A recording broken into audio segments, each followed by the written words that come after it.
All right, you guys, let's turn our attention to the Canadian Premier League because obviously they were on a break during the World Cup and now we are underway again and we have some important storylines to touch upon. The first of which comes with the four-time CPL champions and Forge FC because they are on track to have what is probably going to be another record-breaking season. Shocker. On track to produce the most wins in a CPL season. The record is currently 19, held by Calgary in 2019. Forge currently have 10 wins with 15 games to go. Jordan, in your mind, are Forge better than ever? Here we go again. Yeah. No, here we go, and it annoys me because people it annoys everyone in the CPL. Like like every single time. Look. So back when I played in the league in 2021, 2022, Forge would have been the standard, right? Obviously, there's been teams like Calgary, Atletico Ottawa last year was on flames and people enjoyed watching them. But the most consistent powerhouse that this league has seen is Bobby Smirniotis and his Forge team. And what annoys me the most, I was just speaking to Director of Football, Jelani Smith, and he was saying on an off day that Bobby is still bringing the guys in and they're still looking at ways to improve and get more strikers in and score more goals and be more productive. You would think that Calvi drawing on the weekend to Halifax Wanderers and the fact that they're already ahead by 4 points and they're winning, that you would be satisfied. That is not a word that they know. They're always trying to go and win a new or make a new record, win more games, find a way to win more comfortably and just keep pushing. This team's probably going to do it this year. And last year, Wheels, we were talking about their like resolute defense and how good they were. But I think there's a case to be made with this team as well that it's a new and improved Forge with Aramaterio stepping in, their back line looking as good as they do, the best keeper that Forge have probably had, and they haven't had slouches. It wasn't really a huge weak spot for me. Like the keepers that they've had in the past have been top keepers, but this is the best of the bunch. So they've also switched a little bit when you think about it, the way that they deployed Kyle Becker and the way that they want to go forward. They're still just rolling in the right direction. So, yes, I think what could happen, though, because we do see this, where there's like maybe a month where you can't really find a win and you're getting draws, and maybe that's where they slip up. But they're on the pace to breaking yet another record that is sublime to me, which would be crazy to see. I don't think they'll do it. I think that it's far too early to make that kind of proclamation. I will say this. I'm not even sure if they're the best team in the CPL this season. I like this. Like right now, they're top of the table, but I look at Cavalry, they're a side that has more goals in the team. And last year, the Canadian Premier League at the end of the day rewarded teams that had a little bit more in attack. And that's where Forge still, it's not with their personnel. Maybe they're just so good defensively that they rely on that a little bit more. Like in terms of like data and statistics, like Forge are right at the bottom, just in terms of overall possession, just completed passes. Like they're very comfortable just sitting in, playing defensively, and just taking advantage of the limited chances that they have. Will that be the recipe for success come the end of the season? We'll see. Again, Forge this season, just like last season, they're so well prepared. The way that they bring different players into the team, it's seamless. And it seems like every year other teams take a little bit longer to get their sea legs and get going. I just think that it's in this 2-horse race atop the table, like, pick your horse right now, like Forge or Cavalry. And I just roll Cavalry out of this equation. This upcoming stretch too, couple difficult away games just based on where they're going. Their 905 rival in Inter Toronto. Then they're away at Halifax, tough place to go. Then they play an in-form Vancouver team and an in-form Cavalry team. So talk to me after these next 4 games and let's see where they are. But look, this isn't me putting down anything about Forge. They're obviously a very good team. Yeah. But the season's been weird with rain. And also, they're still alive in Can Champ, and Cavalry isn't. So something else to at the very least consider. Can I quickly say, though, I think it is closer from my opinion or perspective. Cavalry and Forge, it is closer, but I still think Forge take the case. And I get what Wheels is saying about star power and attack and goals, because that's obviously what let Forge down. But you have to credit a team that wins like tidily, like that finds a way to just do it and not really bat an eye and not go into 5th gear and sweat And that's what Forge do time and time again. So right now, as much as it pains me as a former York United or Inter Toronto player to be like Forge is yet again king of the hill, but they are. But a quick stat that I keep saying, and I hope that I don't, is the last time Forge lost at York Lions Stadium was in 2022 when I played. Ooh. So going into this weekend, it is a have been stinking, but this is a bona fide. Yeah, you hope, because for me it's a bona fide 3 points, bona fide 3 points for Forge, because they don't lose there. They bring their fans. They go. This has been 4 years now, Mac. They don't lose at York Lions Stadium. I hope I'm wrong, but it's always a tidy win for them. Listen. Talk about holding yourself accountable. He's got the vintage jersey in the background. 2022.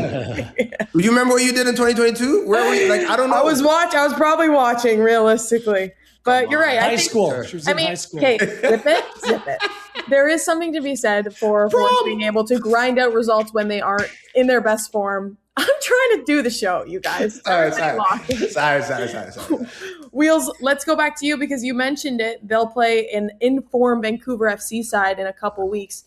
The Eagles are flying, you guys. This is unbelievable. They're comfortably in a playoff position right now. They've been really good the past couple weeks. They're coming off that 5-1 win to Supra. Gareth, what's your impression of Vancouver at this point? Take a moment, Wheels. Jordan and I were in on this early, maybe a little bit too early, premature, some would say. Yeah. But we're on board. They've shown well, all the way back to the CONCACAF Champions Cup games, where they thought they played really good with a lot of new players. I think the combination between Nash and Dasso are a proper leadership team there. And now all of a sudden Vancouver FC, for all that they maybe got wrong in some of the early years, are getting a lot right now. Recruitment's been a big part of it, and they look very much the real deal. Just in terms of where they're at, they're right now the third best team in the Canadian Premier League, and there's no shame in that whatsoever. And the data bears that out in terms of expected goal differential, chances created. I'm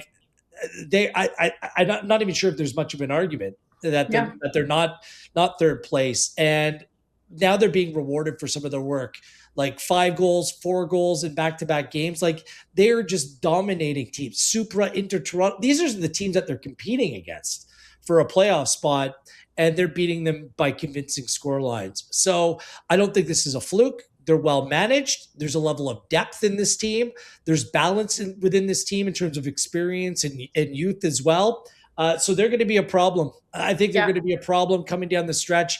Look, They should have beat Forge, to be honest with you, coming out of the World Cup break at Hamilton Stadium. They should have beat them that day. They're probably still kicking themselves. So they're in a really good space right now. And right now, I have them lock it in to a playoff spot here in the CPL. We saw the signs. We saw the signs, Jordan. The Canadian Championship last year, even the way they opened up the season this year. And I know you're just beaming seeing this happen. For sure. I love when Wheels and we agree, but also when we're also right. That works out. But I think my take, I'm sure you're right about something every day, Wheels. I am too. We just might not be everything. The thing I have hope in and trust, and the person I want to give credit for is Martin Nash. Because obviously Dasso coming in as well, someone who knows the Canadian landscape and knows West Coast as well. That dynamic duo has been great. And my former goalkeeper, John Sopoulos as well. Got to give them a shout out, because that continuity of players that have played in the league, that know the league, but are also now able to impart some wisdom to keepers and just bring those vibes to the team. That's fantastic. But you got to give credit to Martin Nash for recruiting the way that he did. Because I've always said every single year that I get an opportunity to do it, it's all about the balance in the CPL. Balance of players that are vets, that still have legs, that still have an attitude to go out and win and want to improve their team and improve the city that they're in. Not just cash in and say, I'm going to retire and barely train and don't play matches, are ready to grind like a Maury Donor and play, and you're hobbling off in the 89th minute. That's what you want, and still trying to go forward. Those are the type of players. But then young players, Amisi, players that need to go and improve, right? Taryn Campbell, trusting Taryn. Everyone doubted Taryn, and now you're looking at a guy who's starting to play and give that quality that he always had inside of him, right? Mm-hmm. So that balance right now for Vancouver FC is perfect. What I will say as a former player is that when it's your moment, clean up.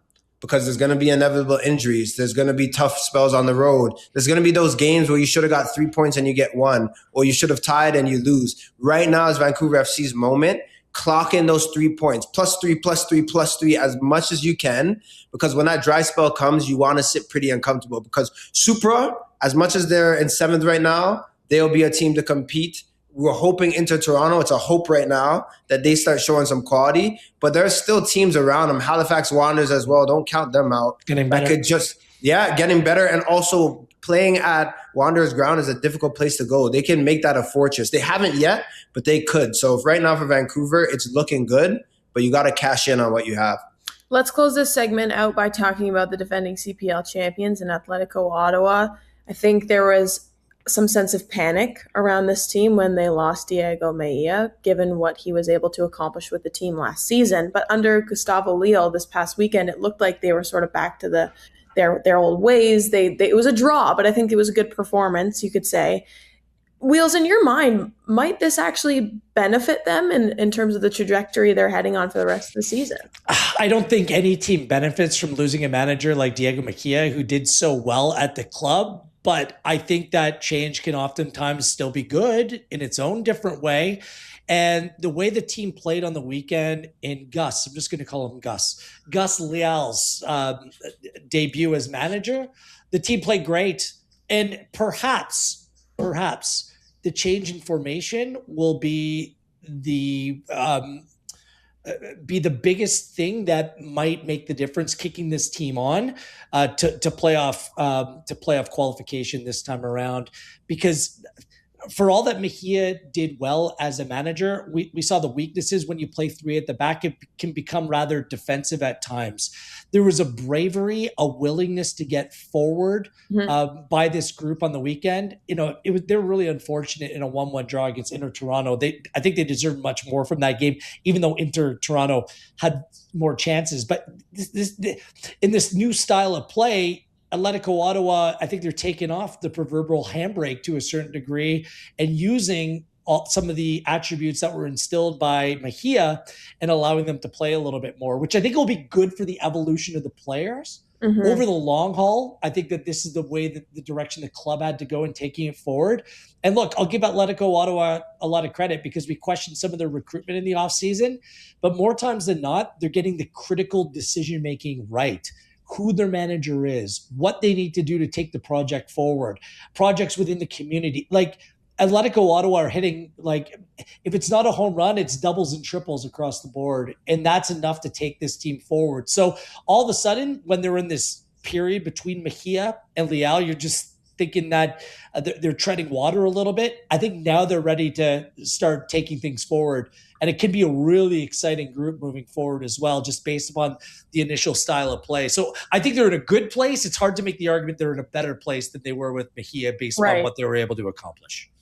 I think if I'm a player on that side, just to add to what Will said, the only thing I would add is that Diego Mejia had his core, his group that he trusted. He rarely shifted things up. He was devout. He made sure that he was stubborn to some degree to play with those 3 in the back, to play with a certain 11. And then you saw in the beginning of the season with CONCACAF Champions Cup, but also to start the Canadian Premier League, teams figured them out and you didn't know what to do.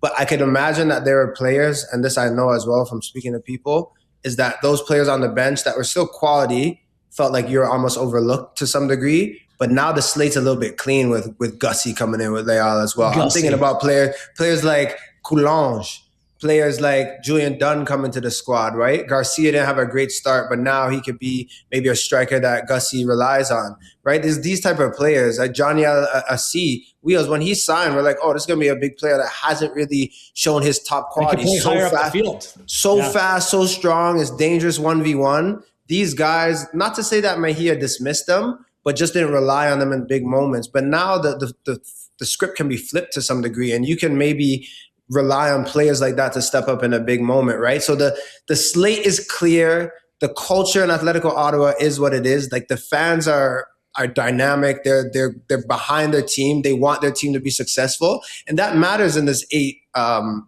league. Yeah, 8-team league where every time you play at home, it feels like a fortress. It feels like the fans are behind you. Gussie is gonna rally behind that too. The players are gonna love that. I keep dropping Gussie. Gus don't park the bus. No bus. We go for it, guys. It'll be interesting to see though if they can continue this form in their new formation, because it is Gus Leal to play against Terry Dunfield, also a new head coach in Pacific, who will be, I think, in charge for the first time again, as Wheels, you mentioned, after that Forge game was canceled. So it is Atletico and a struggling Pacific side this weekend. So we'll see what happens there. Of course, you can watch that on One Soccer.